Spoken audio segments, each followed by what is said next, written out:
So when I was a kid, I had this 5 gallon fish tank in my room. And, it was filled with a couple of different kinds of fish. We had a catfish to clean the bottom of the tank, these little blue and red fish that I think were like some kind of minnow or something, and a third kind of fish that they called fantail guppies.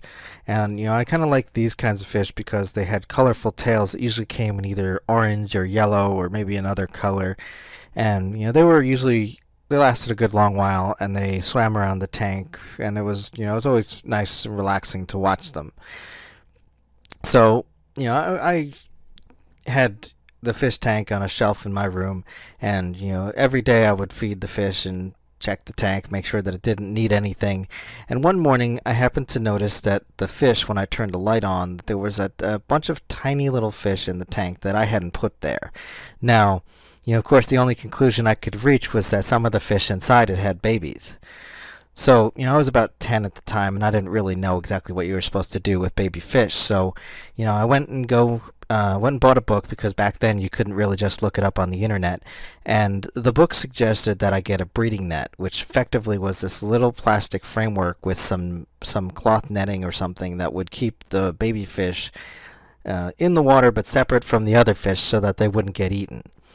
It suggested the special baby fish food that was supposed to be good for them, and so I followed the instructions and neatly separated out the little fish in a tiny net, and put them all by themselves, and waited to see what happened.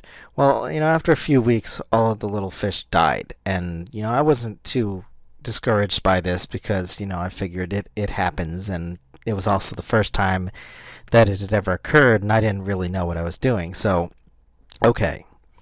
So I took out the breeding net, put away the baby fish food, and just kind of moved on. And a couple of months later, it happened again.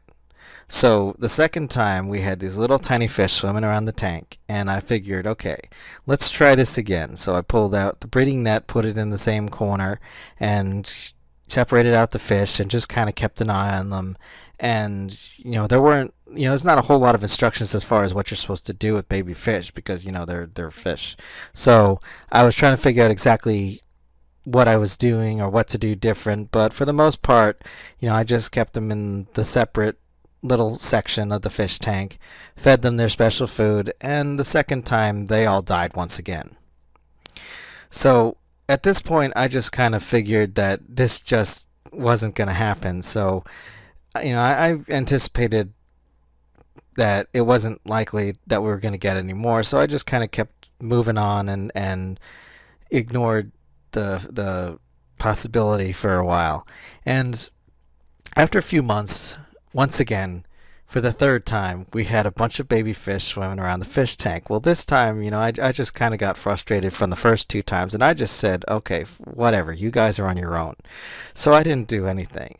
I didn't get the breeding net. I just ignored the baby fish entirely, just kept on, putting regular fish food in the top and just letting them swim around the tank. And to my surprise, all of the fish this time survived to adulthood. So it's like the next thing I know, I have 25 of these same kind of fish swimming around the fish tank to the point that they pretty much took over the tank from the other kinds of fish. So I still to this day have no idea what exactly it is that caused this third batch of fish to thrive where the other two didn't. But, I always just find it hilarious that when I did nothing, these fish were fine. And, so it's kind of one of the few things I remember from having a fish tank as a kid. And, I don't know what I did or what I didn't do, but somehow, just doing nothing turned out to be the right course of action here. So, that's the one and only time I ever inadvertently tried my hand at breeding fish. And, so there you have it. Thanks for watching. And if you liked it, click the subscribe button and leave a comment below. You can also find me on Twitter and a few other places on the web or support me via Patreon or Ko-fi. Zebra hugs!